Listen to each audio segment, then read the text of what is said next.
Hey everybody, welcome back to the channel. I'm Rex, former Latter-day Saint, 38 years. This is Bruno.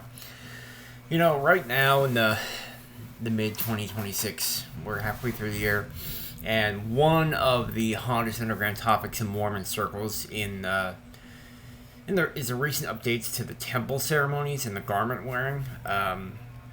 Some of the members are celebrating the changes, and others are deeply troubled.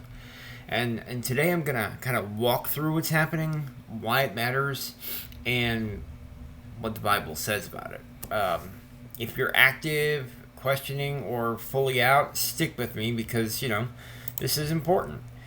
So, like I said, this is what's actually changed or is in the process of changing in 2026. So, over the past couple of years, the church has continued rolling out these adjustments to the temple endowment, the initiatory, and especially the garment.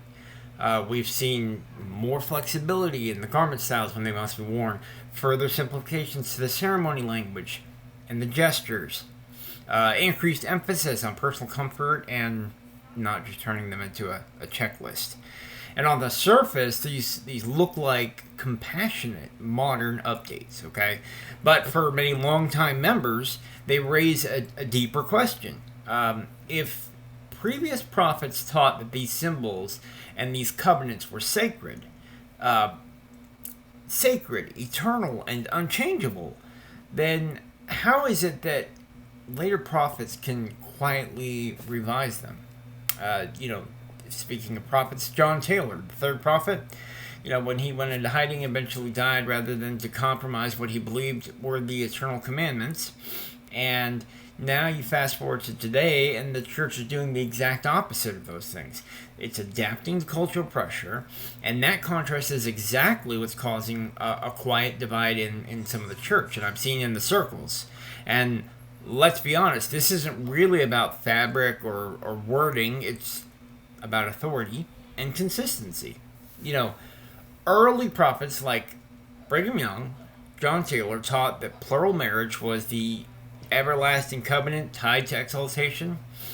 And then Wilford Woodruff later said in the manifesto, as he called it, that ending it was revelation.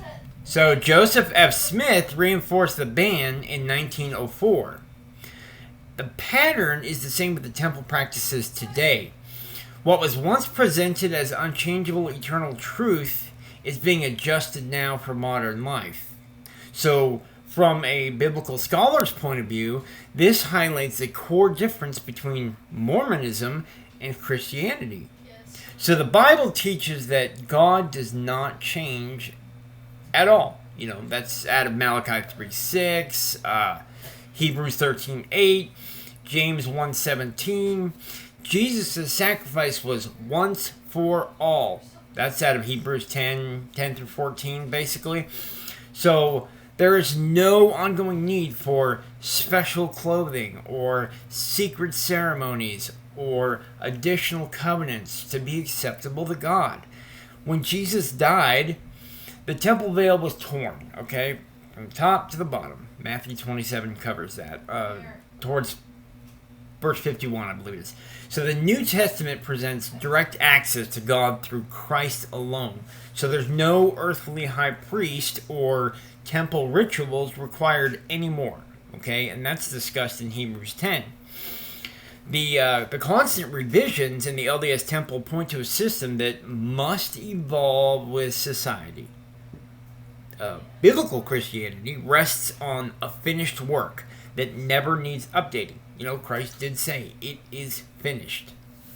So I lived this for 38 years. I wore the garment, I went to the temple, and during the course of my time as a member, I defended every change as a continuing revelation.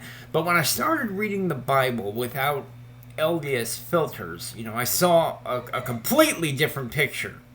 So salvation by grace through faith, that's Ephesians 2, and not grace plus covenants plus enduring to the end. Okay? So salvation by grace through faith, not grace plus covenants plus enduring to the end. One eternal God, not three separate gods.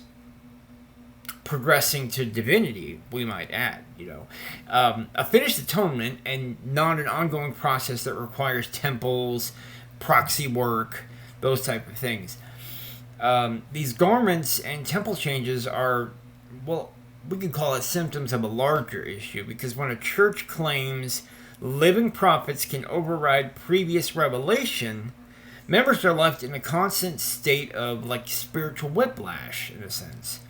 And that's why so many are quietly struggling, although I have seen some media and some social media posts on both sides about this.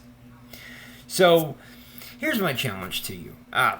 Read the New Testament for yourself, especially the book of Hebrews. Ask yourself whether the current LDS system matches what Jesus and the apostles actually taught. So if you're still in the church, I'm not here to tear you down. I'm here to encourage honest questions. Truth itself can definitely handle scrutiny. And then drop your, thoughts in the comments, and whether you're active, questioning, or out. What do these recent changes mean to you? I would like to know. If this video helped, of course, please like it, comment, share it, subscribe, hit the bell so you don't miss the future videos that I'll make. I'm going to be releasing more content on church history, doctrine, biblical responses, hopefully every week. So, thank you guys for watching. Truth over loyalty, remember that. And I'll see you in the next one.